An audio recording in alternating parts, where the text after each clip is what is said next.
Muy buenas noches, estimados doctores y doctoras. Reciban un cordial saludo a nombre de nuestra institución, la Academia Nacional de Derecho, Actualización y Perfeccionamiento Profesional, ANDAP. El día de hoy vamos a continuar con el desarrollo de nuestra tercera sesión de nuestro diplomado especializado en sistema de audiencias en el nuevo proceso penal, el mismo que viene siendo organizada por el Ilustre Colegio de Abogados de Ayacucho, con una certificación de 250 horas académicas, los mismos que son válidos para concursos públicos y privados, dado que los diplomas que se va a emitir al finalizar el diploma son de acuerdo a los lineamientos de la Junta Nacional de Justicia. Bien, doctores, en esta sesión nos va a acompañar nuestra ponente, la doctora Jacqueline López Ruiz, quien va a abordar el tema de sobre la audiencia de control de plazo y tutela de derecho. Nuestra ponente, estimados doctores, es especialista en derecho penal y procesal penal.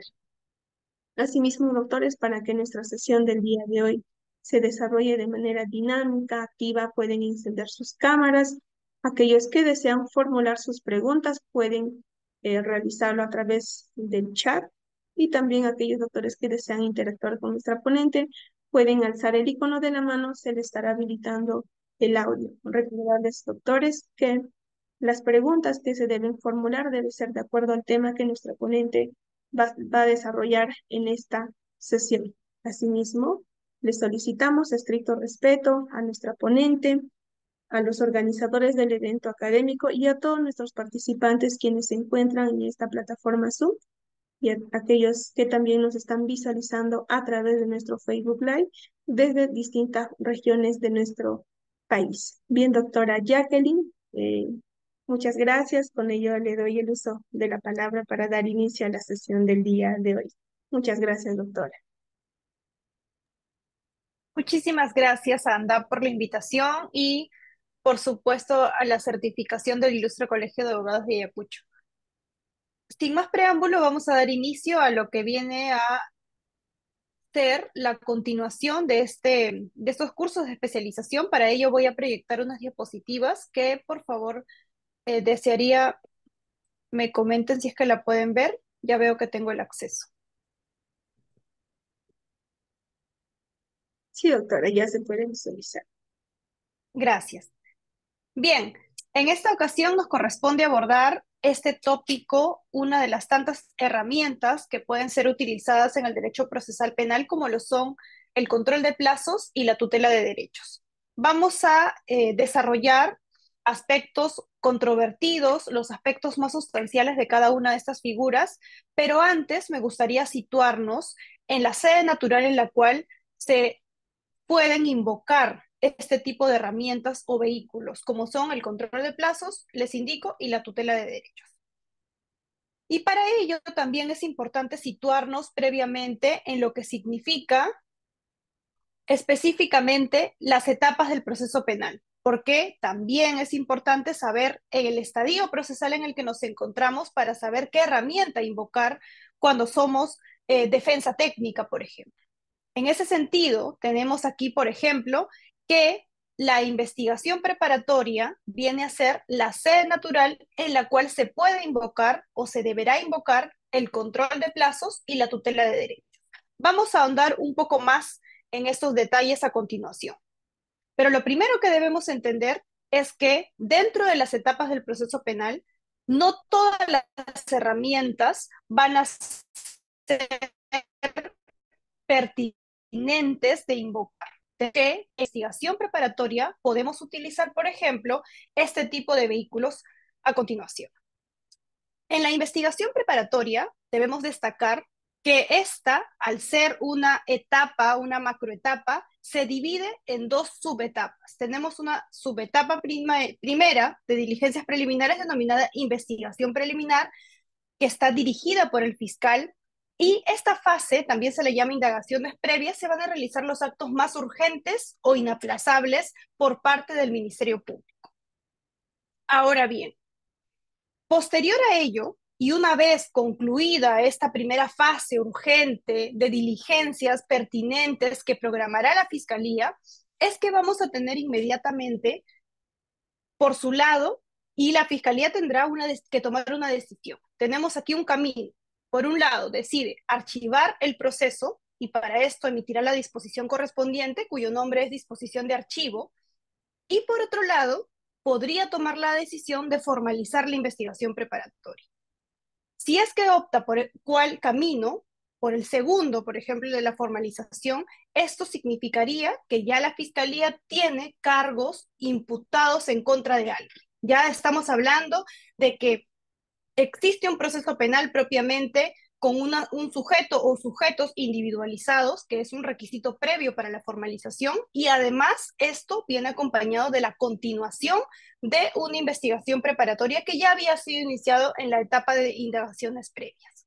Entonces, esto significa que una vez que tengamos una investigación formal, podemos, y según la norma, se habilita que el fiscal ya no actúe solo, ya no actúe de manera unilateral, como podríamos interpretar que lo hacía en una fase de indagaciones previas. Evidentemente esto con estricto respeto a las garantías y principios que rigen el Código Procesal Penal.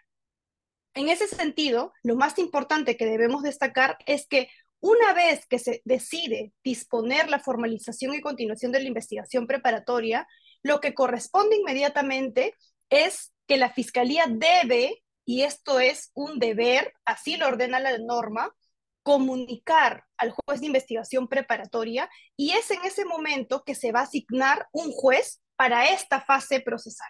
Este juez de investigación preparatoria acompañará en lo que termina la investigación preparatoria propiamente dicha, es decir, una vez dispuesta la formalización y lo que viene a ser la etapa intermedia. Distinto será si es que esto sigue avanzando porque se entrará a escena un juez denominado juez penal, juez especializado en lo penal. Bien, entonces, con ello claro, también es importante que ustedes consideren algunos otros puntos relevantes y cuándo utilizar estas herramientas. Ahora, también les estoy indicando que la sede natural cuando aparecen efectivamente el juez de investigación preparatoria es una vez dispuesta la formalización y continuación de la investigación preparatoria. No obstante, eso no significa o no excluye que se pueda invocar al juez de investigación preparatoria en una fase anterior, denominada indagaciones previas, diligencias preliminares o investigación preliminar.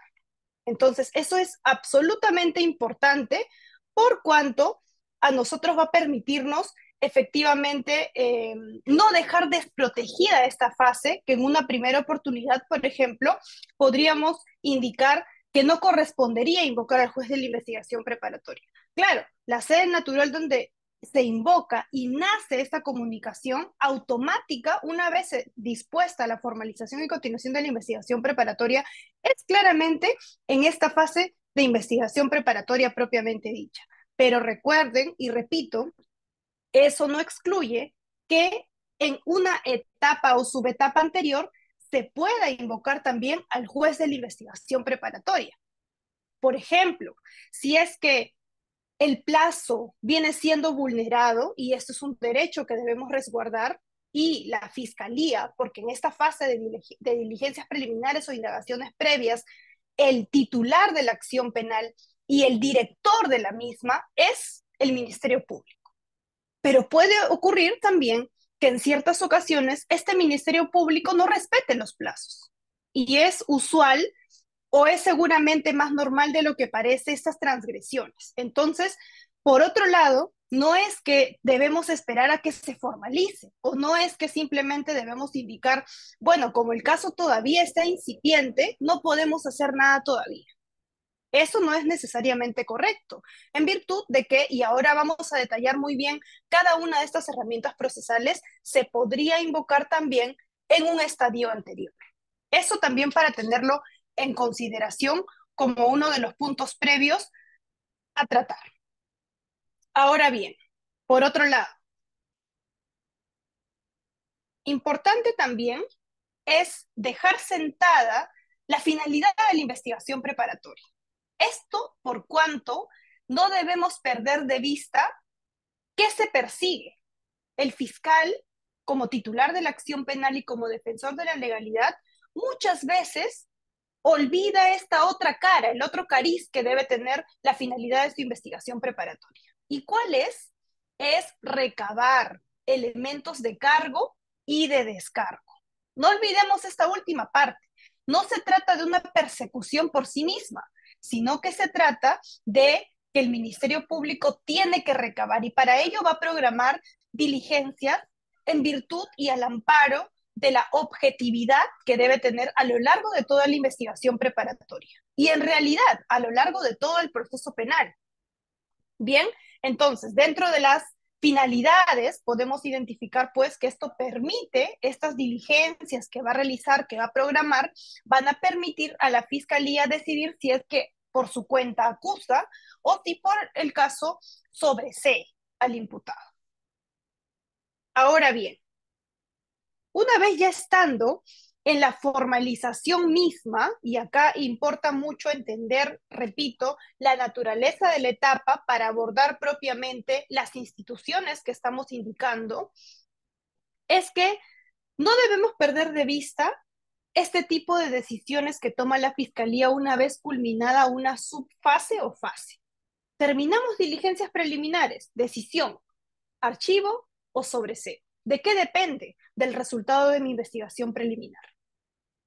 Si decido archivar, se tendrá un mecanismo correspondiente. Yo podré presentar mi recurso de elevación de actuados en el plazo de 5 días y demás. Pero si por el contrario decide la fiscalía formalizar, es decir, tiene mayores elementos, necesita recabarse individualizado al imputado, entonces aquí y vamos a entrar también de lleno sobre esta figura denominada la tutela de derechos.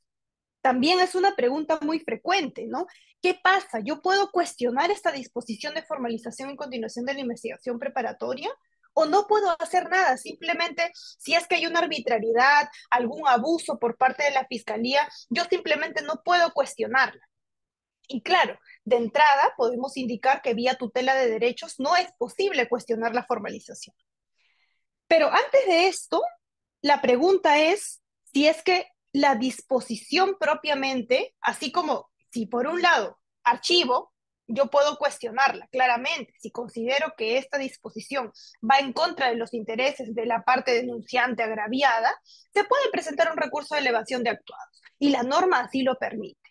Sin embargo, si es que la fiscalía decide avanzar el caso, igual con el requerimiento acusatorio, ¿no? La norma procesal penal no habilita una figura para cuestionar esta actuación de la fiscalía, porque se considera que forma parte de la manifestación de su investidura como persecutor y como defensor de la legalidad. En principio debemos tener claro eso. Y esto por cuanto muchas veces, y esto también ha pasado, se confunden los términos y se pretende vía tutela de derechos cuestionar una disposición de formalización y continuación de la investigación preparatoria, que conforme a la norma no existe base legal para ello. Lo que sí existe, por ejemplo, si es que avanzamos un poquito más con el requerimiento acusatorio. ¿Yo lo puedo cuestionar como defensa? Claro que sí. Yo tengo el plazo de 10 días una vez notificado por parte de la judicatura para presentar o absolver traslado de esa acusación, del requerimiento acusatorio. Lo propio como el requerimiento de sobreseimiento. Pero puntualmente con la disposición de formalización y continuación de la investigación preparatoria tenemos estos matices que vamos a analizar justamente en esta clase. Bien, entonces, dentro de esto tenemos la finalidad, las funciones y vamos entrando a tallar ya con el tema de fondo. Por cuestiones de tiempo vamos a entrar directamente a abordar cada una de estas dos figuras, sobre todo los aspectos más controvertidos para que ustedes tengan herramientas palpables al momento de ejercer seguramente litigio y otros. Primero, la audiencia de control de plazo. Y para ello, les voy a precisar cómo funciona ello. Es importante tener en consideración los plazos que nuestro nuevo Código Procesal Penal estima tanto para las diligencias preliminares como para la investigación preparatoria formalizada. Con ello es que nosotros vamos a poder determinar si es que se ha vulnerado este derecho al plazo razonable o no. Y es que no tenemos la base de cuál es el plazo para casos simples, para casos complejos o para casos vinculados a la criminalidad organizada, no es posible presentar un control de plazos. Entonces, eso es lo primero que debemos advertir. Por ejemplo, para las diligencias preliminares, conforme lo regula el artículo 334.2 del Código Procesal Penal, nos indica que el plazo de las diligencias preliminares es de 60 días. Y además nos habilita esta ventana de que el fiscal podrá fijar un plazo distinto en atención a las características de complejidad, a las características, la complejidad y las circunstancias del hecho objeto de la investigación. Interesante. Quiere decir, y esto también ha sido materia de desarrollo jurisprudencial, en diversos casos, por ejemplo, en casos complejos, donde se indica que el plazo para las diligencias preliminares en casos complejos es de 8 meses. En los casos vinculados a la criminalidad organizada, que también en el año 2018 fue materia de una casación, en el caso Fuerza Popular, se establece que el plazo de diligencias preliminares máximo, habilitando justamente en atención a estas características, complejidad, circunstancias del hecho objeto de investigación, es de 36 meses. Y esto también que se puede prorrogar, ¿no? Ahora, con ello, debemos tener en consideración que también hablamos de la investigación preparatoria. Sabemos que la investigación preparatoria, al ser una etapa, tiene en su fuente tanto la investigación preliminar como la investigación preparatoria propiamente dicha. Y que por tanto, el plazo de diligencias preliminares no podría exceder el plazo de la investigación preparatoria propiamente dicha. En la realidad tenemos choques totalmente abruptos, porque podemos verificar que efectivamente esa transgresión es muy, muy palpable. Por decir algunos ejemplos o algunos supuestos, el plazo de la investigación preparatoria, conforme el artículo 342, tiene como plazo ordinario 120 días naturales, una prórroga de 60 días. Para casos complejos, estamos hablando de 8 meses con una prórroga de 8 meses. Y para casos vinculados a la criminalidad organizada son 36 meses y prorrogables por 36 meses más. Ojo, que para la prórroga del plazo de la investigación preparatoria se requiere en todos los supuestos habilitación judicial. Es decir, no es que el fiscal simplemente aperture investigación en un caso, por ejemplo, de corrupción de funcionarios en una investigación denominada compleja por 8 meses. Y luego quiere habilitar estos 8 meses más. Ok, para habilitar 8 meses más se necesita, en todos los supuestos, solicitarlo al juez de la investigación preparatoria. ¿Y por qué ello es así? Si el fiscal únicamente se le habilita el plazo judicial, o el plazo legal, perdón. ¿Por qué necesita pedir un permiso al juez en estos casos? ¿Por qué simplemente no lo hace? No tengo 8 meses y bueno, por cuestiones de la complejidad del caso, me faltan diligencias, me falta la pericia valorativa, la pericia de ingeniería, por ejemplo, ¿no? Y necesito los 8 meses. ¿Por qué es necesario requerir la habilitación o convalidación judicial? ¿Por qué necesito autorización judicial como fiscalía? Y esto se debe a que efectivamente, una vez formalizada la investigación preparatoria, en todos los casos se requieren autorización judicial para prorrogar el plazo de la investigación preparatoria. Si es que encuentro alguna vulneración de un derecho fundamental, por ejemplo, el plazo, tengo a mi juez de investigación preparatoria. Si quiero interponer tutela de derechos por vulneración de algún otro derecho fundamental, también lo tengo habilitado.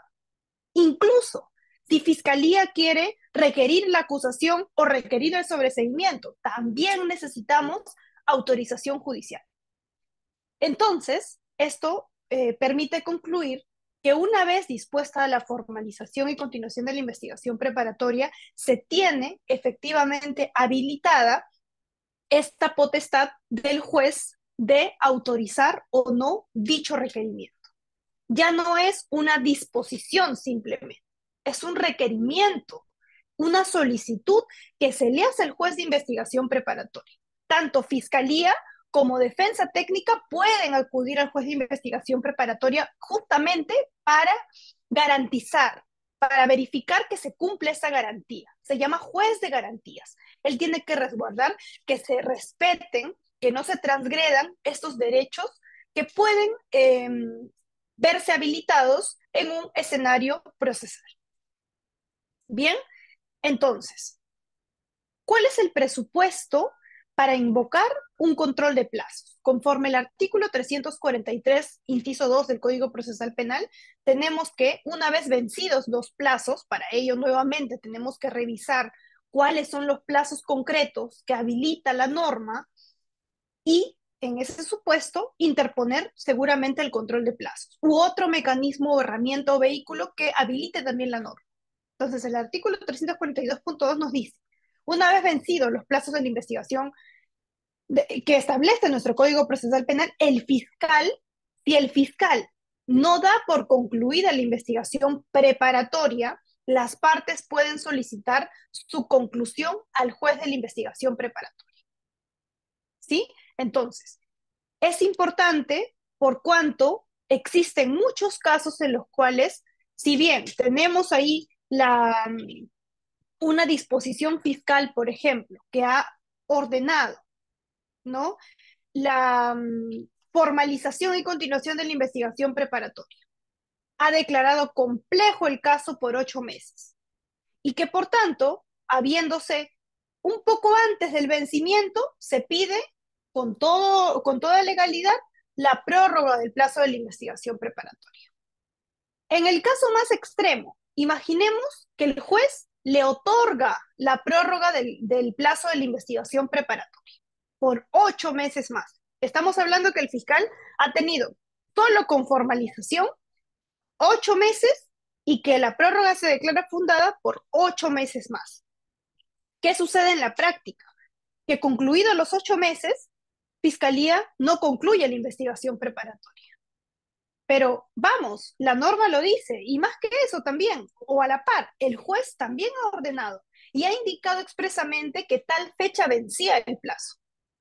¿Qué sucede con los plazos posteriores? ¿Qué sucede si vencía el 25 de diciembre del año 2023? Estamos actualmente 27 de mayo del año 2024. Estos meses, ¿qué pasa? ¿Son nulos?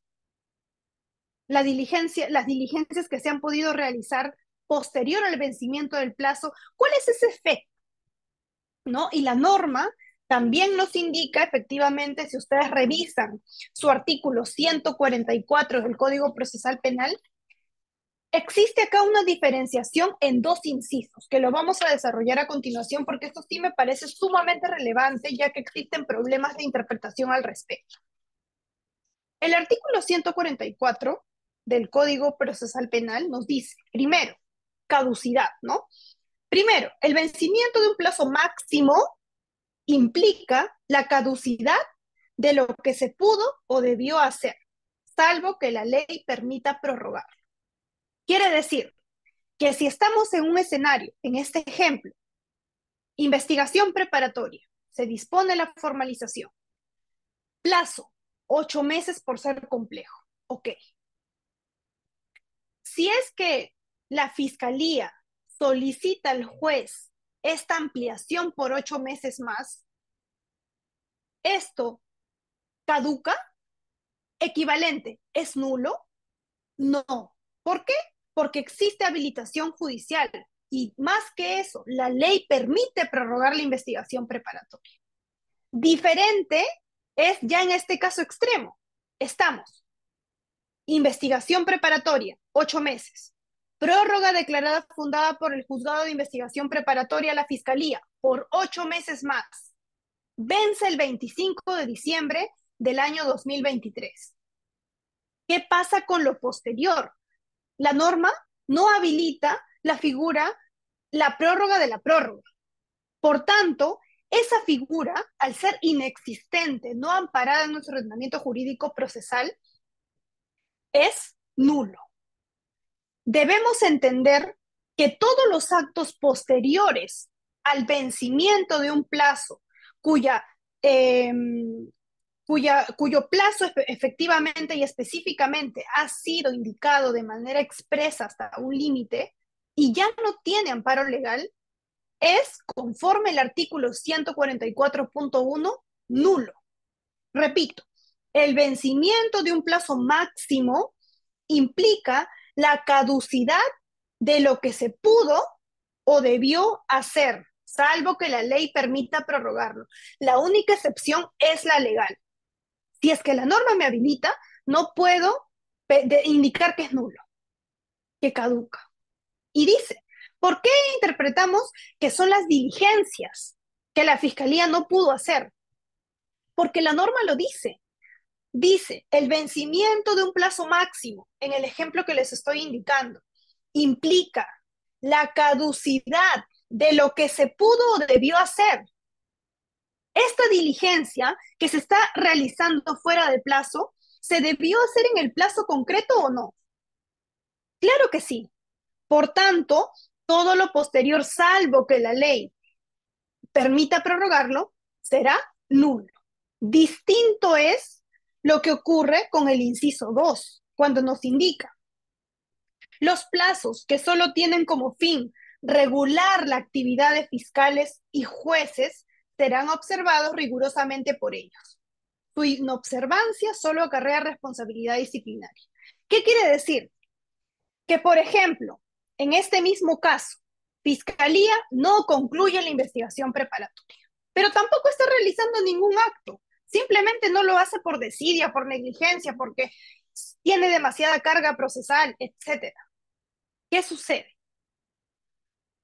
Los plazos que solo tienen como fin regular la actividad, es decir, emitir disposiciones de formalización, requerimiento acusatorio de sobreseimiento u otros, requerimientos o solicitudes, o en este caso disposiciones, no realización de diligencias, porque aquí estamos hablando en el inciso 1 de lo que pudo o debió hacer. Esa es una diligencia, programación de diligencias, que debiste hacer en este plazo. Fuera de ello, caduca. La norma lo indica. Tenemos en ese supuesto segundo, nos dice, los plazos que solo tienen como fin regular la actividad de fiscales y jueces, léase, emitir disposición de formalización y continuación de la investigación preparatoria, léase, emitir requerimiento de acusación, emitir requerimiento de sobreseimiento, o sea, decisiones finales a su actuación, solo acarrea responsabilidad administrativa y tiene todo el sentido. Por cuanto, si por ejemplo, en este caso que les he indicado, la prórroga por 8 meses ha vencido el 25 de diciembre del año 2023. ¿Qué pasa si el fiscal hasta la fecha no me emite su requerimiento, ya sea sobreseimiento o acusatorio? ¿Es nulo todo? No. Tiene responsabilidad disciplinaria el fiscal, por supuesto, pero la investigación, el proceso mismo, no puede verse perjudicado por una negligencia de una de las partes, en este caso, la fiscalía. Claramente, lo que indica la norma es que esto acarrearía responsabilidad disciplinaria, más no caducidad de todo el proceso. Existe mucha mala lectura de este artículo 144, 1 y 2, por cuanto algunos comentan, ¿no? Hay algunas posturas que indican que si el fiscal, en este supuesto, de que venció el 25 de diciembre del año 2023, no emitió su requerimiento acusatorio de sobreseimiento, perfecto, está sobreseído. Automáticamente tienen que sobreseerse. Falso. Lo que sucede acá es que únicamente el fiscal debe pronunciarse.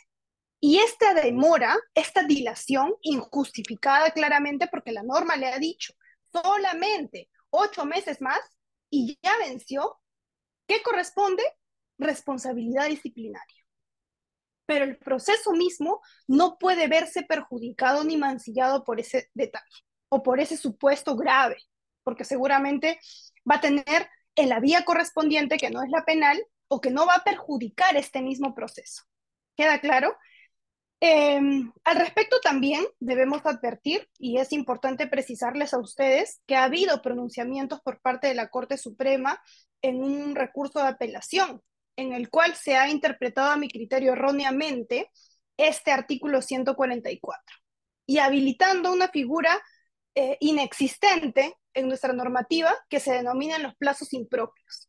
Nos dice básicamente que todo lo posterior sí es permitido. Es como una excepción a este 144.1. Y más que una excepción, yo lo entiendo como una lectura opuesta, contraria a la visión por la cual fue emitida y fue expedido este artículo 144.1, porque nos dice claramente que el vencimiento de un plazo implica la caducidad de lo que se debió o se pudo hacer. Ellos hacen una lectura contrario sensu, que a mi criterio, nuevamente, no es nada contrario o no es nada excepcional en esa lectura, sino es que es absolutamente contra ley, indica que el vencimiento del plazo máximo tiene una excepción, no caduca. En ningún momento se puede desprender ese extremo del artículo 144.1. Lamentablemente, y acá tenemos también una crisis en la jurisprudencia, porque efectivamente ustedes pueden verificar que no existe para nada ningún criterio de uniformidad que debería tener la Corte Suprema, sino que más bien esto ha hecho que se generen posiciones encontradas y que en una misma sala los jueces supremos tengan posiciones contrarias o controvertidas también, bien como la que les acabo de indicar. Esto genera evidentemente incertidumbre jurídica por cuanto esta interpretación no literal, sino sistemática de toda la norma, no prevalece frente a los criterios que ya utiliza la Corte Suprema o últimamente viene utilizando, digamos que oponiéndose al sentido natural de la norma. ¿Sí? Si hay alguna duda respecto a ello, por favor en la caja de comentarios me indican y vamos ahondando mucho más. Pero vamos a continuar para efectos de que nos alcance el tiempo y podamos abordar todos los puntos. ¿Bien? Ok. Ahora, ¿qué más advertimos? ¿Cómo se solicita el control de plazos?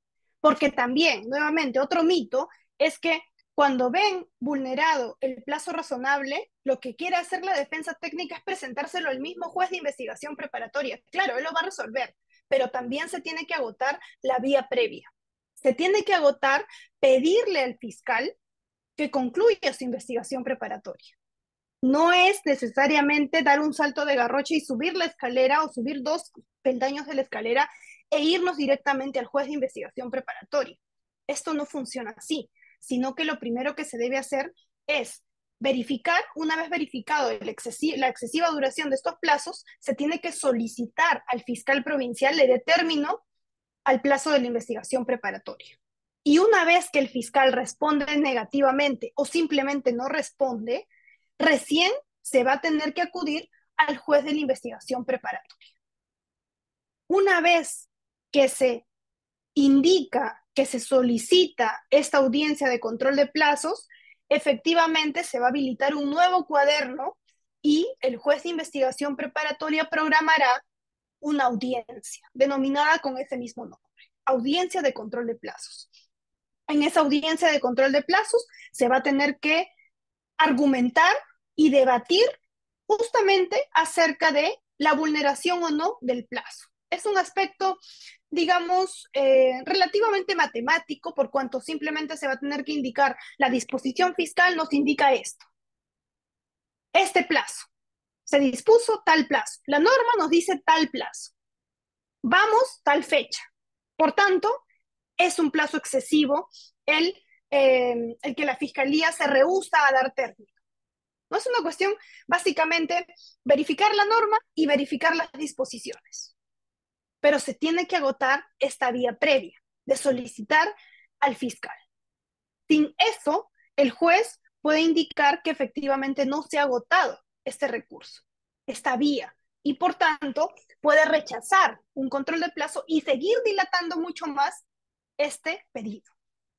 Bien, ahora, aquí también les dejo alguna jurisprudencia reciente que hemos podido identificar, en el cual, por ejemplo, tenemos que para cuestionar el cambio de una investigación de simple a compleja, porque también suele ser una práctica muy frecuente el hecho de que justo previo al vencimiento del plazo o pasando el vencimiento del plazo, mucho peor, la Fiscalía lo que hace es cambiar la naturaleza del caso de simple a complejo. Y esto se ha indicado que efectivamente no es la vía irnos por control de plazo. Expediente 1130-2019, cuaderno 62, del 27 de septiembre del año 2019. ¿Qué nos dice el fundamento jurídico noveno?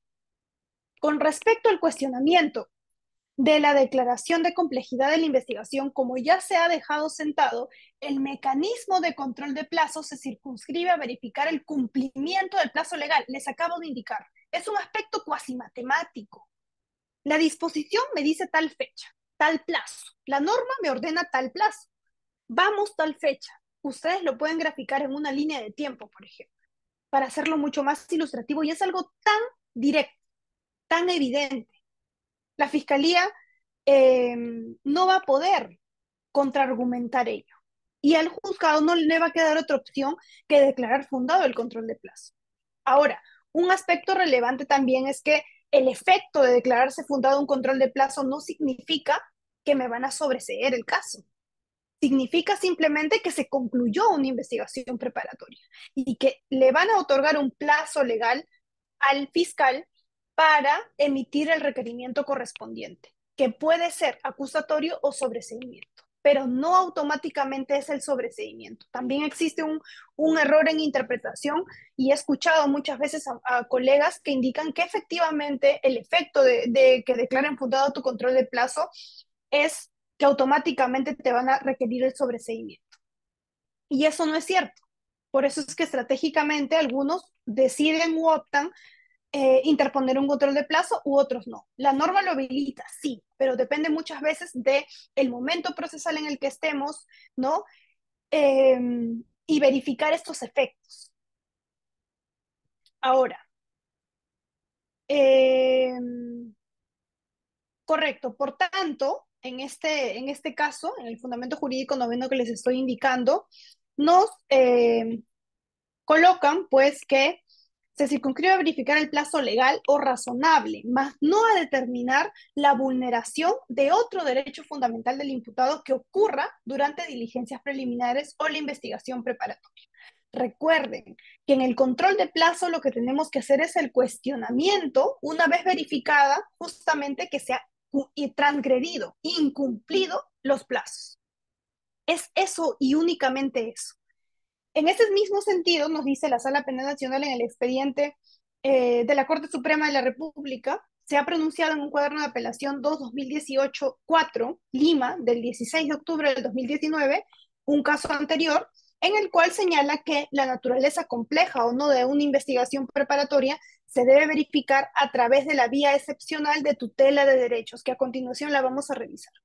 Entonces, recuerden, si ustedes quieren cuestionar este cambio repentino para ganar el plazo efectivamente entre una investigación simple y una compleja, no es posible hacerlo vía control de plazos, sino conforme a la jurisprudencia expuesta, vía tutela de derechos, que vamos a revisar a continuación. ¿Sí? Bien, vamos a la tutela de derechos. Lo primero que debemos dejar sentado respecto a la tutela de derechos es que es un mecanismo procesal de aplicación residual.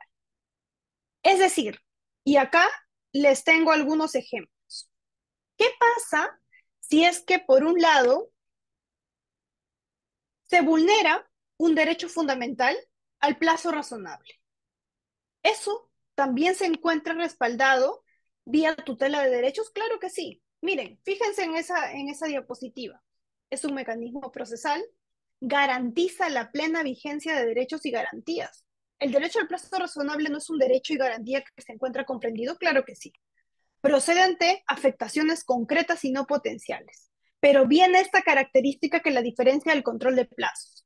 Aplicación residual. Quiere decir que si existe una herramienta específica para abordar este cuestionamiento, se preferirá ese frente a la tutela. la tutela es residual. Si es que yo encuentro una vulneración al plazo razonable, ¿es o no un derecho fundamental? Sí. ¿Y debería ser respaldado por la tutela de derechos? Claro que sí. Pero como existe ya una vía más específica, se preferirá el control de plazos. Importante es entender esta aplicación residual y que se configura en el sentido, primero, de verificar que se haya agotado la vía previa. No es que inmediatamente me voy vía tutela al juez de investigación preparatoria, sino que yo debo haber agotado las vías previas solicitándole al fiscal alguna cuestión que considere transgrede el derecho fundamental. Y puede ser en algunos casos que el fiscal lo ampare. No tendría sentido ir vía tutela de derechos al juez. Solo se irá de manera residual. Su aplicación es residual. Veamos un poco más a fondo. Y acá con jurisprudencia sobre todo. Esta es doctrina legal, Acuerdo Plenario 4/2010. ¿Qué nos dice este acuerdo plenario? Nos indica lo siguiente, porque ese es un acuerdo plenario totalmente esquemático para este caso. Nos dice lo siguiente, Fundamento Jurídico 11.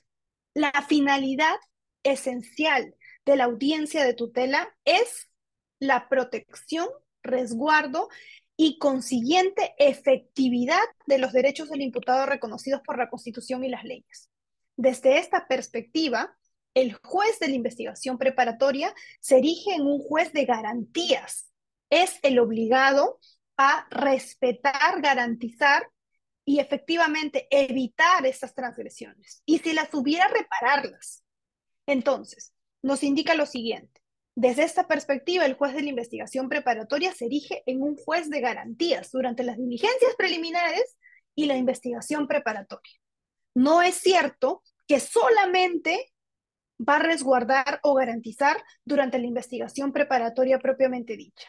Es posible y perfectamente posible hacerlo desde antes, ejerciendo su función de control de los derechos ante la alegación del imputado de que se ha producido la vulneración de uno o de varios derechos reconocidos específicamente en el artículo 71 del Código Procesal Penal, responsabilizando al fiscal o a la policía del agravio.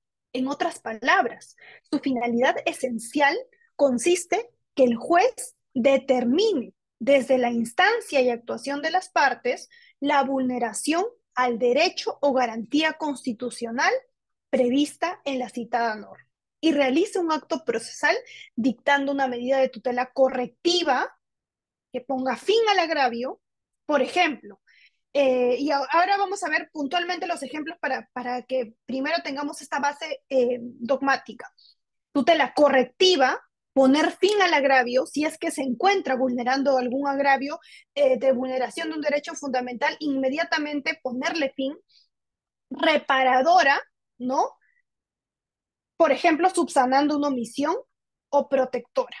Estos son los ejes, las aristas que deben respetarse en cuanto al juez de investigación preparatoria concierne. En esta línea jurisprudencial, sobre todo, podemos resaltar la casación 1142-2017 Huancavelica, ¿no? Que seguimos en esta misma línea. Nos dice, 17º, que el acuerdo plenario, porque nos remite efectivamente a los lineamientos del acuerdo plenario, que es muy ilustrativo, los invito a revisarlo completamente, sobre todo los fundamentos jurídicos destacados que les he indicado. En este fundamento 17º de la casación indica que el acuerdo plenario 4/2010, del 16 de noviembre del 2010, las salas penales y permanentes transitorias de la Corte Suprema de Justicia de la República desarrollaron la institución de la tutela de derechos. Y en la parte final del fundamento jurídico 19 se estableció que la vía de tutela judicial solo se podrá hacer efectiva durante las diligencias preliminares y la investigación preparatoria propiamente dicha. Esto porque hay un debate de que si es que vía en etapa intermedia se puede interponer tutela. La casación, al menos hasta el 2017, nos ha indicado que solo será posible hacerla efectiva durante diligencias preliminares y la investigación preparatoria propiamente dicha. Ahora bien, La regulación normativa la podemos recoger en el artículo 71.4 del Código Procesal Penal, que indica la letra lo siguiente. Cuando el imputado considere que durante las diligencias preliminares o en la investigación preparatoria no se ha dado cumplimiento a estas disposiciones o que sus derechos no son respetados o que es objeto de medidas limitativas de derechos indebidas o requerimientos ilegales, puede acudir en vía tutela ante el juez de la investigación preparatoria para que subsane la omisión o dicte las medidas de corrección o de protección que correspondan. La solicitud del imputado se resolverá inmediatamente previa constatación de los hechos y la realización de una audiencia con intervención de las partes. Vamos a entrar a desarrollar también punto por punto los más controvertidos en relación a la tutela de derechos. Vamos a verlo en estas siguientes láminas. Primer punto, ¿por qué recurrir a una audiencia de tutela de derechos y no a un proceso constitucional de amparo, por ejemplo? ¿No? Si es que la audiencia o la tutela de derechos propiamente dicha es residual. Y aquí vamos a tener que responder algunas cuestiones. Evidentemente, la tutela de derechos es una institución residual. Residual frente a instituciones que se encuentran en nuestro ordenamiento jurídico procesal penal. Si la tutela de derechos es residual, un proceso constitucional es más residual aún. Es decir, que lo primero que se debe verificar es que para invocar un proceso constitucional, llámese amparo, primero se tenga que agotar o no debería existir ninguna vía en el proceso ordinario que invocar. Situación que si tenemos en una balanza una tutela de derechos o un proceso constitucional, se preferirá la primera vía tutela de derechos por cuanto se tiene que agotar una vía procedimental ordinaria. Entonces, la respuesta efectivamente es que en la audiencia de tutela de derechos, al ser un remedio intraprocesal dentro del proceso penal para proteger los derechos del imputado que han sido afectados y, por tanto, no se necesita acudir a un remedio extraproceso como un habeas corpus o como un amparo, ya que se cuenta con uno propio en nuestro proceso penal. Y, por tanto, debería ser más efectivo que un proceso constitucional por la brevedad de su aplicación. Y aquí también ya tiene algunos matices controvertidos, porque en la práctica no necesariamente sucede así. Pero efectivamente se tiene que agotar la vía previa y los recursos intraprocesales que tenemos regulados en nuestro ordenamiento jurídico penal. Por tanto, se recurre vía tutela de derechos frente a una afectación de un derecho fundamental. Y aún así, se recurrirá vía tutela siempre y cuando en el proceso mismo o como un remedio intraproceso no tengamos ninguno específico, como por ejemplo el control de plazos. Bien, vamos a analizar puntualmente este acuerdo plenario 4-2010 que me parece absolutamente interesante de desarrollar. Nos brinda aquí los aspectos esenciales de la audiencia de tutela de derechos. Yo los invito nuevamente a revisar este acuerdo plenario, sin embargo vamos a anotar los matices más importantes. Primero, nos indica esta finalidad que es la que ya hemos visto. Permite al juez determinar desde la instancia de actuación de las partes la vulneración de un derecho o de una garantía constitucional prevista en una norma y realice un acto procesal dictando una medida correctiva, reparadora o protectora. Los principales cuestionamientos, que son los ejemplos que les he indicado, les he traído. Primero, lo más recurrido seguramente y que puede ser materia de pregunta por parte de ustedes. Aquí se han recogido usualmente las preguntas más pertinentes y las más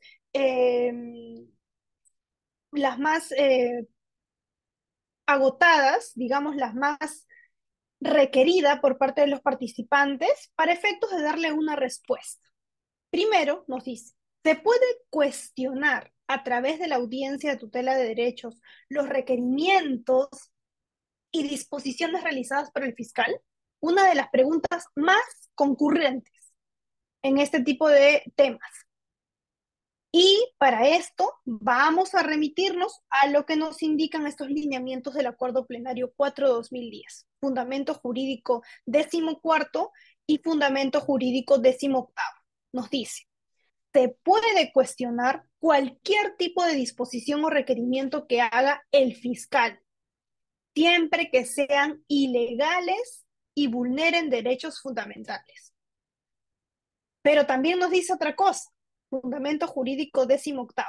Sin embargo, no se puede cuestionar la disposición de la investigación preparatoria. Y acá se ha abierto un debate inconcluso, por cuanto se ha habilitado efectivamente que se cuestione cualquier tipo de disposición o requerimiento que haga el fiscal. Yo me puedo ir vía tutela de derechos con cualquier disposición o requerimiento, pero nos deja claro el fundamento 18º que no la disposición de formalización y continuación de la investigación preparatoria. Porque usualmente lo que se hace es, claro, si estoy en contra de una investigación preparatoria y de que el fiscal haya formalizado, no puedo ir cuestionando todas las actuaciones de la fiscalía vía tutela. Ese es el sentido del cual se desprende efectivamente esta negativa de permitir que se cuestione vía tutela la disposición de la investigación preparatoria. Vamos a ahondar también al respecto, porque creo que es uno de los aspectos más controvertidos. Siguiente pregunta. ¿Está obligado el juez de la investigación preparatoria a convocar audiencia de tutela en todos los casos? Bien, otra pregunta recurrente. Y esto se resuelve con fundamento jurídico 14º. El juez no está obligado a convocar audiencia de tutela, primero, cuando la realización de la audiencia implique que la presunta agresión al derecho fundamental devenga en irreparable, o cuando se aprecie manifiesta intención del imputado o de su abogado defensor de obstruir la investigación en vez de debatir sobre la existencia de un agravio. Fundamento jurídico 14º. Es decir, no en todos los casos se permite convocar audiencia. El juez puede resolverlo de manera inmediata. Por ejemplo, si es que ya tenemos una agresión que devenga en irreparable, se tiene que rebatir, reparar en el acto. No se debe esperar la convocatoria de una audiencia, la formación de este cuaderno, la concurrencia de las partes, la instalación de la audiencia y demás. Se tiene que resolver de acuerdo a esta necesidad. Ahora, este también es un punto importante. La falta de audiencia en la tutela de derechos no torna el acto nulo ni inválido. Es una consecuencia básicamente de lo que hemos indicado anteriormente. En la apelación número 161/2022, Lima Sur, del 28 de marzo del 2023, se ha indicado en el fundamento jurídico octavo lo siguiente. Si bien el artículo 71, numerales 1 y 4 del Código Procesal Penal estipula que se debe llevar a cabo la audiencia con intervención de las partes procesales, el propio texto normativo no ha previsto que la misma se erija como presupuesto constitutivo de la tutela de derechos. Es decir, nos indica que la audiencia no es un presupuesto por el cual se habilita esta figura. En muchos casos, el juez tiene que resolver sin audiencia. La línea general es que se haga y que se programe una audiencia. Ahora, y sin embargo, no es posible concluir que a falta de estos se tenga que emitir un pronunciamiento. ¿Ok? En ese sentido, también es importante tener en consideración que nos indica la no realización de la audiencia, y eso es lo más destacado del fundamento jurídico octavo, la no realización de la audiencia de tutela de derechos se torna a lo sumo como un defecto procesal plenamente superable. Después, no se aprecia una situación de invalidez o nulidad. Es que acá debemos comprender que no todas estas deficiencias o estas ausencias implican validez o nulidad. Dependerá del caso. Si es que se ha o no se ha permitido o se ha vulnerado mucho más un derecho fundamental, efectivamente tendrá que declararse nulo. Pero por línea general, en esta apelación lo que se puede ilustrar es que la no realización de la audiencia no se torna o no se aprecia una situación de invalidez o nulidad por sí misma. Bien, y brinda una medida adicional inmediata. Por lo demás, el juez acuo actuó con absoluta prontitud y diligencia, pues desde que se promovió la tutela de derechos, el 26 de abril del 2022, hasta que la resolvió 4 de mayo del mismo año, casi días, transcurrieron 8 días. Asimismo, abordó los cuestionamientos formulados y otorgó respuesta a cada motivo. En esa línea no se infringió el debido proceso, la motivación judicial o el derecho de defensa, regulados en los artículos que están indicados en la lámina. Bien, una siguiente pregunta. ¿Se puede a través de la tutela de derechos cuestionar la legalidad de los actos de investigación realizados por el fiscal? ¿Qué pasa si el fiscal programa, dispone una diligencia que transgrede derechos fundamentales? ¿Se puede cuestionar vía tutela de derechos la legalidad de los actos de investigación? Y efectivamente, el fundamento jurídico 14º indica que en efecto, mediante la audiencia de tutela de derechos, sí es posible cuestionar actos de investigación, la legalidad de estos actos de investigación, siempre y cuando estos vulneren derechos fundamentales que se encuentran recogidos en el artículo 71. Por ejemplo, ¿qué pasa si es que la Fiscalía en algún supuesto decide que se tenga que tomar en consideración una diligencia o de, por ejemplo, visualización o deslacrado, ¿ok? Yo puedo cuestionar actos de investigación siempre y cuando, por ejemplo, se haya verificado la ruptura de la cadena de custodia. Es perfectamente posible acudir vía tutela de derechos en estos supuestos. ¿Qué pasa si en un acta inicial en el cual se ha incautado, por ejemplo, teléfonos celulares en las Malvinas, pongámoslo allí? Se va a las Malvinas, se incautan los celulares en diversos stands y eso queda contenido en un acta. En el acta, como ustedes sabrán, se tienen que detallar todos los aspectos más específicos de cada uno de los elementos o instrumentos recabados, que van a ser materia de custodia. Es decir, si estoy en las Malvinas y en un stand tengo 100 celulares, tengo uno por uno que precisarlos. Este celular, marca tal, email tal, etc. Todos los detalles habidos y por haber de cada uno de los objetos. Pero ¿qué pasa si luego, cuando vamos a hacer la diligencia de visualización, y que al inicio nos dan un listado de 100 celulares incautados cuya procedencia podría tener un origen eh, ilícito? Tenemos que se trata de 80 celulares. Es decir, se puede advertir evidentemente la ruptura de la cadena de custodia. Esto es posible cuestionarse vía tutela de derechos. Se puede cuestionar efectivamente vía tutela de derechos eh, la legalidad de los actos de investigación que realiza. Ahora, otra cuestión. Se puede, a través de la audiencia de tutela de derechos, solicitar la exclusión del material ilegalmente obtenido. Es la consecuencia de lo anterior. Sí, efectivamente, dado que no existe un procedimiento para ello específico, y por ello la posibilidad de excluir el material probatorio ilegal proviene del principio de legitimidad de la prueba. Si me han roto la cadena de custodia, se verifica la ruptura de la cadena de custodia. Artículo 8 del título preliminar del Código Procesal Penal, legitimidad de la prueba. No es posible. Efectivamente, acá se ha advertido esta ruptura y por tanto es nula esta diligencia, esta actuación.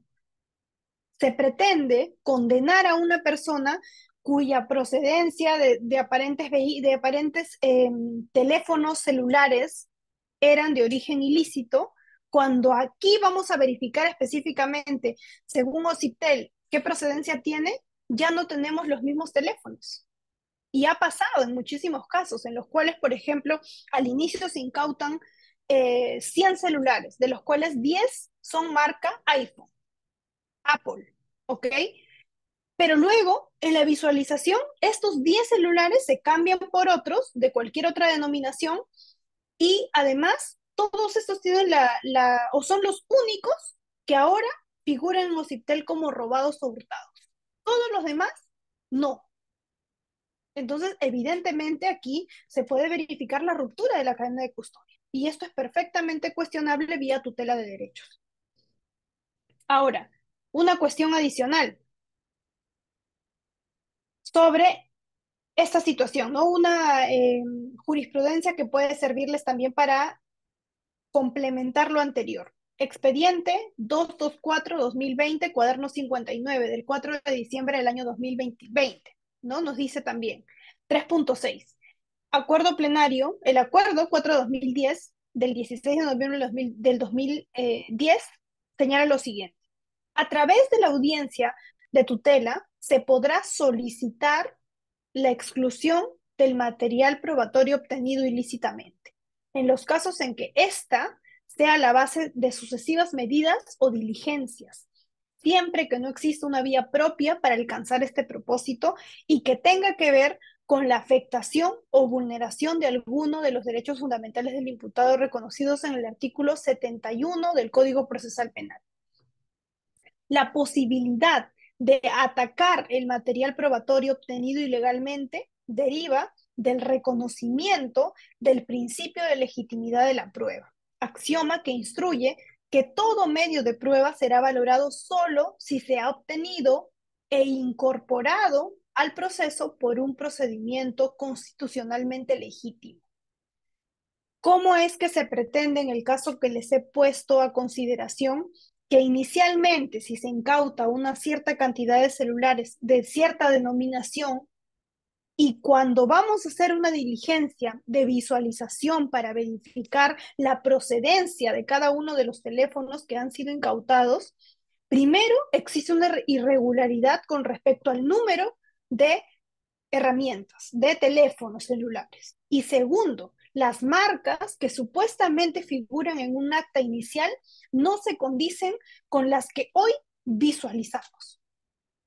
Efectivamente, se está transgrediendo la legitimidad de la prueba. Este principio fundamental que instruye que todo medio de prueba será valorado solo si y solo si se ha obtenido e incorporado al proceso por un procedimiento constitucionalmente legítimo. No se permite aquí la ruptura de la cadena de custodia que se evidencia en este caso. Asimismo, nos dice, ¿no? Y que carecen de efecto legal las pruebas obtenidas, directa o indirectamente, con violación del contenido esencial de los derechos fundamentales de la persona, que se encuentra establecido en el artículo 8 del título preliminar del Código Procesal Penal y de la utilización de la prueba, regulado en el artículo 159 del acotado Código, que establece que el juez no podrá utilizar directa o indirectamente las fuentes o medios de prueba obtenidos con vulneración del contenido esencial de los derechos fundamentales de la persona.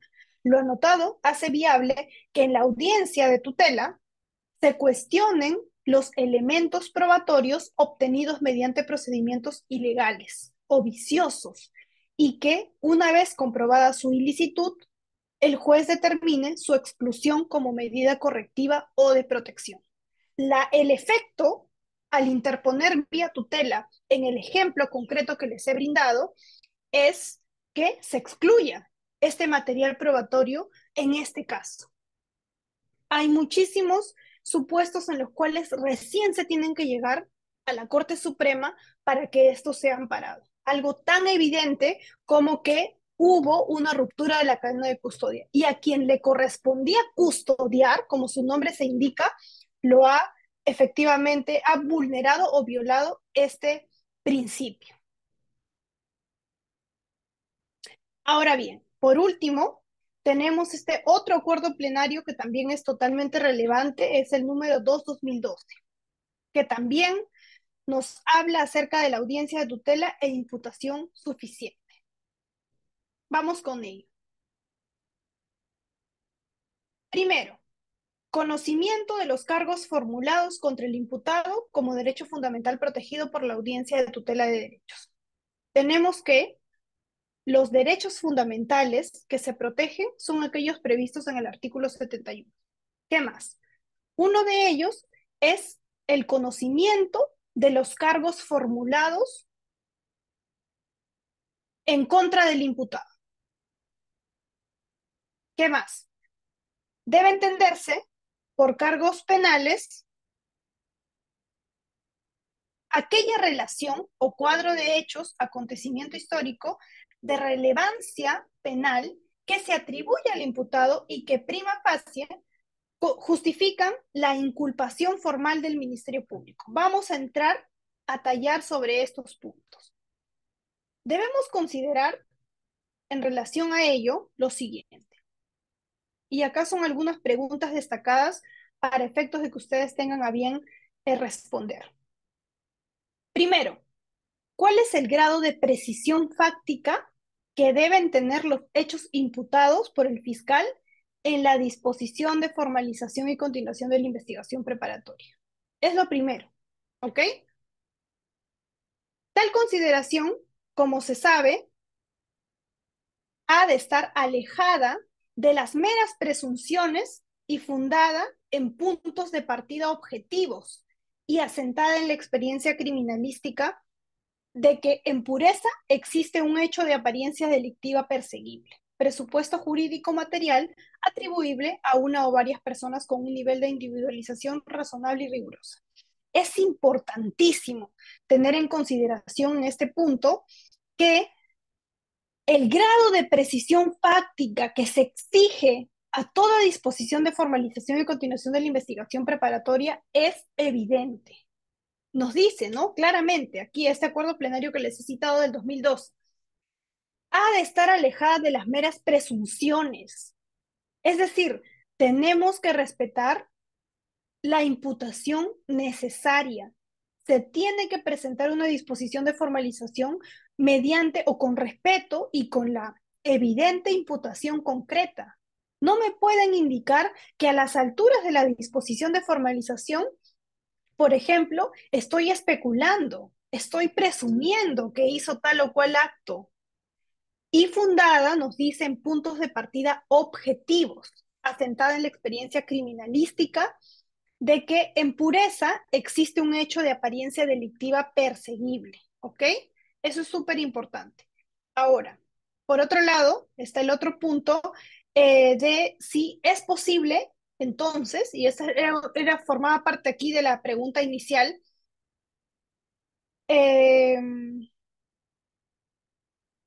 un momento, por favor.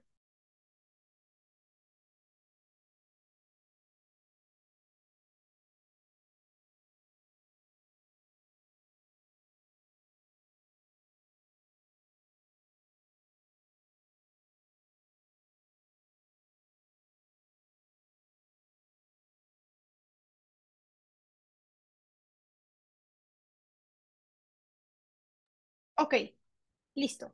Bien, en este tema es importante por ese motivo tener en cuenta lo siguiente. Si es posible, acá se indica cuestionar esta disposición en virtud del principio de imputación necesaria. Y lo que debemos resaltar es lo siguiente. En principio, se afirma que no es posible cuestionarla, que no sería posible cuestionar la disposición de formalización y continuación de la investigación preparatoria vía tutela de derechos. Pero acá nos dice lo siguiente, que sí es posible cuestionarla muy excepcionalmente ante la desestimación del fiscal o ante la reiterada falta de respuesta por aquel. Importante esto, sí es posible cuestionarla de manera excepcional, porque ustedes recuerdan que en el acuerdo plenario del 2010 nos decía que no es posible, fundamento jurídico 18º, sin embargo, no será posible la disposición de formalización y continuación de la investigación preparatoria. En este caso, 2 años después se dice que sería posible de manera excepcional. siempre y cuando se vulnere el principio de imputación necesaria. Vamos a ahondar sobre esto, ¿no? Nos dice, muy excepcionalmente, ante la desestimación del fiscal o ante la reiterada falta de respuesta por aquel, y siempre frente a una omisión fáctica patente o ante un detalle de hechos con entidad para ser calificados de modo palmario de inaceptables por genéricos, vagos, gaseosos o porque no se precisó el aporte presuntamente delictivo del imputado. Cabría acudir a la acción jurisdiccional de tutela penal. Fundamento jurídico 11º. Interesante. Siempre y cuando se transgreda la imputación necesaria, se puede acudir vía tutela de derechos frente a esta vulneración evidente, flagrante por parte de la Fiscalía al advertir esta ausencia o presencia de imputación gaseosa, una imputación totalmente genérica. Esto es totalmente inadmisible. Ahora, un punto más, ¿bajo qué supuesto se admite una disposición de formalización? ¿No? Y si acá la pregunta es un poco más sugerida, sin una descripción acabada de los hechos. En la apelación 173-2023, Suprema, del 22 de enero del 2024, en el caso Pedro Castillo, se indica lo siguiente. Cuarto, no es preciso que la disposición de formalización contenga una descripción acabada de los hechos de los cuales, desde luego, se puede acusar al investigado. De un lado, porque las diligencias que pueden llevarse a cabo luego de su emisión y registro resulten aspectos fácticos complementarios relevantes, que pueden tener incluidos por la acusación escrita y que no quedan excluidos de su valoración. De otro lado, agregan, por lo requerido en la disposición es la plasmación, porque lo requerido en la disposición es la plasmación del núcleo esencial de los hechos imputados de forma que permita su correcta identificación al objeto de que el imputado durante la investigación sepa qué es lo que se imputa y pueda organizar su defensa. Ello sin perjuicio que sea la acusación las que procedan a un paso más en la cristalización progresiva del objeto del trabajo. Nos dice, en este caso, en el caso Pedro Castillo, controvertido también, que aparentemente en esta apelación se ha indicado que estos son los supuestos que deberían tomarse en consideración para efectos de entender que esta disposición de formalización y continuación de la investigación preparatoria contiene una descripción de los hechos. Recuerden que en la fase de investigación preparatoria todavía no se tiene, digamos, un marco fáctico acabado, como se denomina aquí, sino que esto lo tendremos más adelante con el requerimiento acusatorio, pero esto no significa bajo ningún supuesto que en una disposición de formalización y continuación de la investigación preparatoria se tenga una imputación gaseosa, donde no se detallan aspectos fácticos relevantes. Lo que se pide mínimamente es que me digas de qué me voy a defender en la investigación y más adelante eventualmente en un requerimiento acusatorio. Ahora, una situación adicional. Se debe acudir vía audiencia de tutela de derechos cuando se han incurrido en una errónea calificación jurídica en la disposición de formalización y continuación de la investigación preparatoria. Y acá también, este acuerdo plenario 6/2009, que es sobre etapa intermedia, nos dice lo siguiente. La calificación jurídica contenida en la disposición de formalización tiene carácter provisorio. Es lo que les decía en la línea anterior. Esta podrá ser objeto de una nueva adecuación jurídica que tendrá un carácter excepcional. El fiscal que decida readecuar los hechos a un tipo penal distinto que el señalado en la disposición de formalización deberá expedir una disposición en la que explicará las razones que justifiquen el cambio de tipificación. Además, pondrá en conocimiento del juzgado de investigación preparatoria, del imputado y del actor civil esta disposición emitida a fin de que estos últimos ejerzan su derecho de defensa y contradicción. Ahora, no podemos confundir el hecho de que la fiscalía tiene una pretensión no definitiva en una fase de investigación preparatoria, como sí lo tendrá cuando ya tengas la acusación, con que en la disposición de formalización y continuación de la investigación preparatoria no se respete el principio de imputación necesaria. En ningún supuesto puede comprenderse esta ausencia o puede de alguna forma consentirse esta ausencia por parte de la Fiscalía. En todos los supuestos es exigible perfectamente la imputación necesaria. Estamos hablando de que sea una imputación concreta, una descripción fáctica, cronológica de los hechos, donde se comprendan hechos antecedentes, hechos concomitantes y hechos posteriores, una correcta calificación jurídica y demás.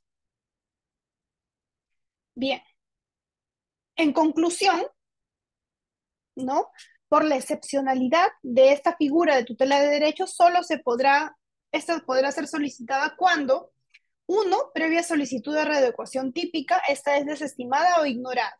Primero. Segundo, habiéndose emitido la disposición de readecuación típica por parte del fiscal, de oficio o solicitud de parte, se persiste en su errónea calificación.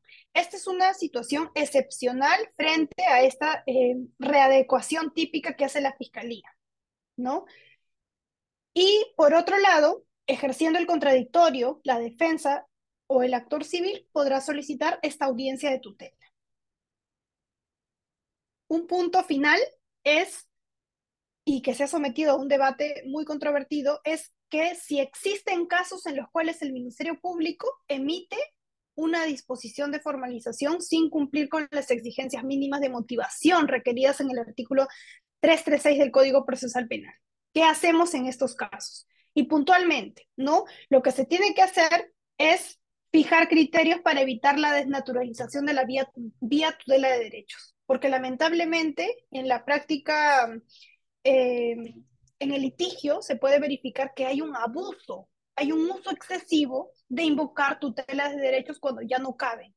El riesgo es una demanda constante de estas solicitudes de tutela para solicitar o controlar la disposición de formalización y continuación de la investigación preparatoria. Efectivamente, esto solamente puede hacerse siempre y cuando efectivamente vulnere este principio de imputación necesaria. No en todos los supuestos, porque esto significaría un descontrol cuando nos encontramos en contra, evidentemente, de una formalización, vamos a querer cuestionarla por todos los motivos. Entonces, eso también hay que tener en cuenta y reparar que es una vía excepcional. Acá hay algunos criterios que ustedes pueden tomar en consideración para evitar la desnaturalización de la de la vía tutela de derechos. Es la siguiente. Primero, que es excepcional. Tener clara que es una figura cuya naturaleza habilita un carácter residual. Segundo, que la impresión de la imputación debe radicar fundamentalmente en los hechos. Ojo, imputación necesaria.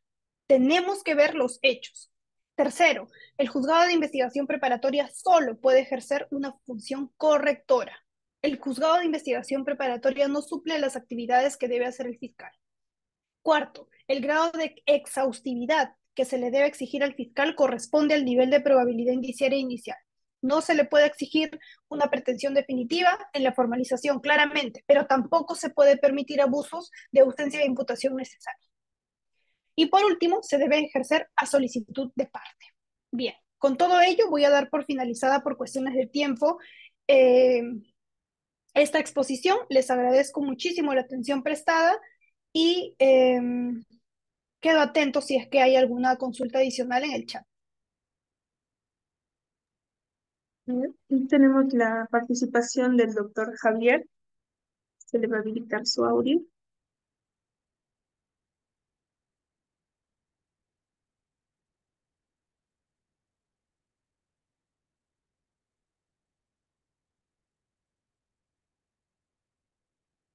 Doctor Javier. Bien, del doctor José Salazar. Doctora Jacqueline, muy buenas noches. Doctora, tengo una pregunta al respecto de la ponencia, que estuvo muy interesante. Y bueno, la pregunta es la siguiente. ¿Podría pedir un control de plazos vía audiencia de tutela de derecho? Muy bien. Para dejar sentada que son cuestiones totalmente diferentes, si bien en ambos se vulnera o mejor dicho, se respeta o tiene la naturaleza de respetarse un derecho fundamental como lo es el plazo razonable, hemos indicado que la tutela de derechos tiene carácter residual y que por tanto Su invocación es solamente si es que no existe una figura propia, específica en el ordenamiento intraproceso penal. Entonces, si ya existe el control de plazo, se tendrá que invocar frente a una vulneración del plazo razonable el control de plazo y no la tutela de derechos. Tener en cuenta ese carácter residual. Muchas gracias. Bien, atento, doctor José Salazar, se le está activando el audio. Adelante, doctor. Sí, sí, buenas noches. ¿Me escuchan? Sí, Buenas noches. Sí, doctora, una pregunta, con referente a la tutela de derecho. Si bien el artículo 71 del Código Procesal Penal nos habla de la tutela de derechos, sin embargo, no contempla la figura de la exclusión de las actas policiales, ¿no?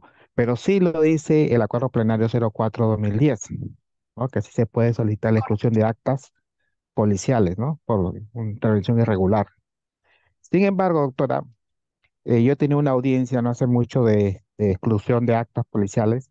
La magistrada me indicó en plena audiencia que en qué me basaba yo para pedir la solicitud de esta exclusión de actas si eso no estaba indicado textualmente en el artículo 71. En este caso, yo le dije de que efectivamente el artículo 71 no habla de exclusión de actas policiales, pero sí lo dice el Acuerdo Plenario 04/2010. Sin embargo, también me dijo, bueno, ¿qué?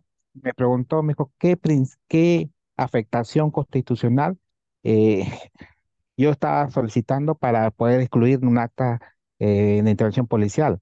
Entonces yo le dije, bueno, la afectación para mí es la legalidad de la prueba, ¿no? Principio de legalidad, porque era evidente que esa intervención había sido ilegal. Sin embargo, la magistrada declaró infundada mi tutela de derecho porque argumentando netamente de que yo no había podido fundamentar por qué en el artículo, inciso, el artículo 71 está basado en mi tutela de derecho. Claro que le ha apelado, ¿no? Pero mi pregunta era, ¿es posible presentar una tutela de derecho pidiendo exclusión de actas basado solamente en el acuerdo plenario 04/2010? Gracias. Bien, muy interesante porque son casos totalmente reales. Lamentablemente la judicatura desconoce o en este caso prefiere obviar el hecho de que la misma norma, al ser genérica, permite estas interpretaciones. Los acuerdos plenarios no son sino eh, elementos, herramientas complementarias que nos brinda la Corte Suprema para efectos de interpretar la misma ley. Entonces, este acuerdo plenario 4/2010 lo que hace es graficar específicamente o ampliar de alguna forma la interpretación que se debe tener del artículo 71.4. Y específicamente lo que usted ha respondido es correcto, ¿no? Porque usted se está basando el pedido de la tutela de derechos en el artículo 71.4. El acuerdo plenario, repito, es complementario. Sin embargo, considero que va a depender mucho del tema concreto, exclusión de las actas policiales, claro, pero habría que ver algún elemento que usted tendría que precisar de cuál es la vulneración específica. Es decir, claro, estamos hablando de excluir un acta policial. ¿En qué sentido? Todo ese detalle tendría que usted trabajarlo en esa apelación y efectivamente defenderla en audiencia. Pero considero que conforme a eh, si es que un acta policial, y acá también hay un punto sobre el control de la legalidad de las actas, ¿no? Específicamente, esto se tiene que hacer vía tutela de derechos y la vía tutela es excepcional, justamente este carácter residual, si es que existe una vulneración a la legitimidad de la prueba, a este principio, un derecho fundamental o garantía, se habilita esta vía de tutela de derechos perfectamente. Muchas gracias. se le Voy está a darle el habilitando. pase, por favor, a Johnny Aime y por favor tengo un compromiso que ya me están esperando también en otra ponencia. Por favor, les pediría sean concretos y puntuales para responder esa pregunta. Doctora Jacqueline López Ruiz, buenas noches. Buenas noches. Doctora, si bien es cierto que la tutela de derechos se presenta cuando se ve afectado o vulnerado los derechos fundamentales como eh, los derechos de defensa, eh, presunción de inocencia y tutela judicial efectiva. Ahora, doctora, ¿por qué una tutela de derecho no se presenta en la etapa intermedia, doctora? Bien, lo que sucede es que si nosotros queremos cuestionar algún aspecto, ¿por qué esperar en la etapa intermedia si lo hemos podido hacer perfectamente antes? Específicamente la tutela es una herramienta que se ha creado para invocarla en esta vía tutela. Claramente podemos tener posturas contrarias, la norma nos indica ello en virtud de que se puede cuestionar aquí. Si estamos en etapa intermedia existen otros mecanismos. Nosotros podemos cuestionar eh, a través de un control probatorio, por ejemplo, cada una de las pruebas que presenta la fiscalía. Entonces, ya no existiría una vía tutela de derechos habilitada por cuanto habría precluido esta fase. Tener en cuenta esta diferencia. En la etapa intermedia, nosotros sí podemos cuestionar claramente eh, estos aspectos, no con el nombre vía tutela, pero sí existen otros supuestos en los cuales perfectamente hay un control formal, un control sustancial, existe el control probatorio, por ejemplo, donde se va a poder cuestionar ello.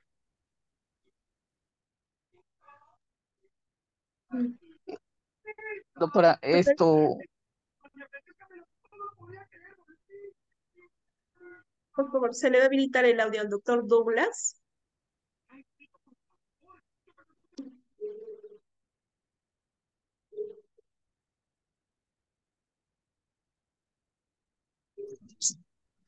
Buenas noches, ¿me Adelante. escucha? Sí, doctor. Buenas noches, sí. Ya, doctora, buenas noches. Le comento un casito.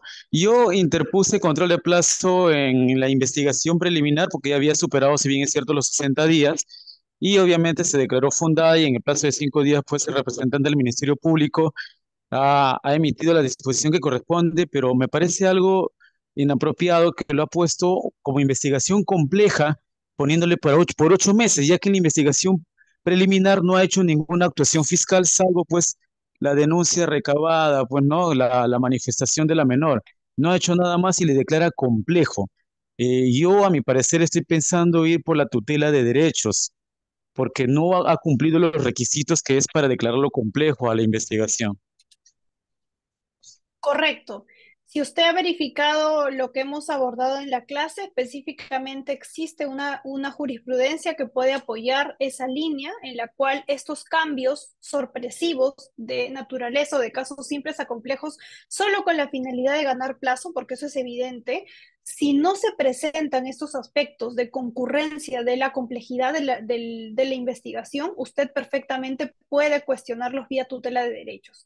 Voy a dejarles compartida también las diapositivas para que ustedes tengan a la vista ello y puedan revisar la jurisprudencia que allí está comprendida. Muchas gracias. Bien, se le está habilitando el audio al doctor Juan Pedro Mendoza. Aló, doctora, Ok, buenas noches. buenas noches. Con esto concluimos, por favor, les pediría estas cuestiones de tiempo. Había coordinado también con la organización. Sí, lo escucho. Doctora, Muy una buenas noches. pregunta, buenas noches, doctora. Una pregunta concreta, doctora. ¿El término adecuado en el derecho penal o el correcto es reconducir o adecuación de la tipificación de la conducta imputada al investigador? Doctora, ¿cuál sería el término correcto para que utilice el Ministerio Público? Si es reconducir o adecuación. ¿En qué Porque supuesto, perdón? ¿Reconducir o adecuación de qué? claro, en un primer momento se denuncia por un delito y en el Ok. transcurso de las diligencias preliminares, como el fiscal ve que esa conducta se va a caer, no utiliza el término reconducir. Ahora en esta exposición estoy escuchando la adecuación. Por eso, mi pregunta es concreta. Ah, ¿Cuál ok, es el correcto. término correcto? ¿Si es Bueno, reconducir la o norma es... nos habla exacto, la norma nos habla de la adecuación típica Claro, como uno de así los es, elementos, exactamente. así Entonces, es, y acá claro. surgen problemas y estas confusiones no son menores, no es una cuestión simplemente de un nomen juris, sino básicamente es lo que la norma nos especifica. Esto pasaba, por ejemplo, con la prisión preventiva, ¿no? Decían la prórroga de la prisión preventiva, la ampliación de la prisión preventiva, pero en realidad la norma nos indica que es prolongación. Y es un tema Ah, totalmente diferente que también se ha desarrollado vía casatoria. Entonces hay que tener mucho cuidado, como usted indica, en relación a estos temas. El nombre es importante porque si nos dice otra figura, es inexistente en el ordenamiento jurídico procesal. entonces, ¿podría irme en vía tutela de derechos en esta situación? Eh, bueno, debería, O, usted si revisa estas últimas jurisprudencias que le he presentado en relación a la readecuación típica, siempre y cuando en su caso concreto concurran estos presupuestos que los he presentado al final, les voy a dejar por medio de la organización las diapositivas para que ustedes lo puedan también revisar. Si es que se cumplen esos presupuestos, como le digo, claramente usted puede ir vía tutela de derechos por ese tema. No por el cambio de nombre, que para empezar puede ser una observación, sino que se tiene que cumplir estos aspectos para la readecuación específicamente. No es que simplemente el fiscal de la noche a la mañana me diga, ok, no, me confundí, un lapsus, ahora cambio. No, tiene que justificar las razones, porque si no estamos hablando de investigaciones arbitrarias. Entonces, eso sí es perfectamente amparable vía tutela de derechos. Bien, doctora Jacqueline, doctora, agradecerle. muchas gracias, doctora, muchas gracias. Gracias a ustedes.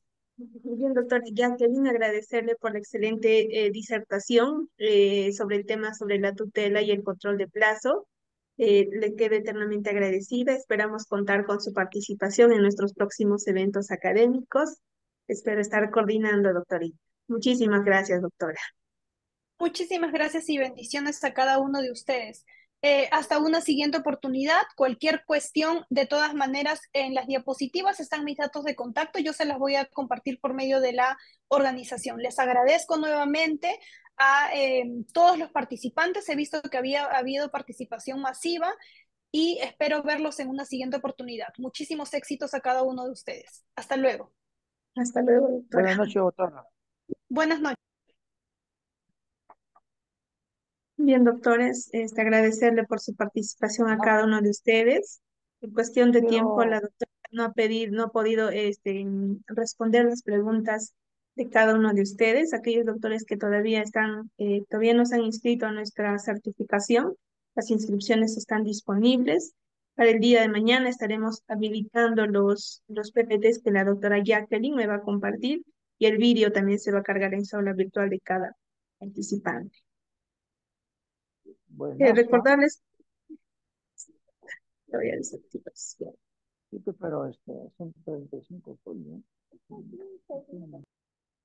Ya. Recordarles que esta sesión, doctores, es parte de nuestro diplomado de sistema de audiencias en el nuevo proceso penal.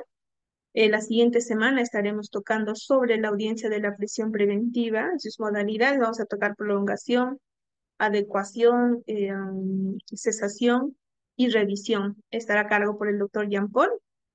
Las clases van a iniciar a partir de las 7 de la noche. Los enlaces de Zoom estaremos compartiendo a través de nuestros distintos grupos de WhatsApp. Voy a compartir también, doctores, los números de nuestras asesoras de ventas para que puedan, aquellos que desean la certificación de esta sesión, pueden escribirnos con toda confianza. Voy a dejar de grabar.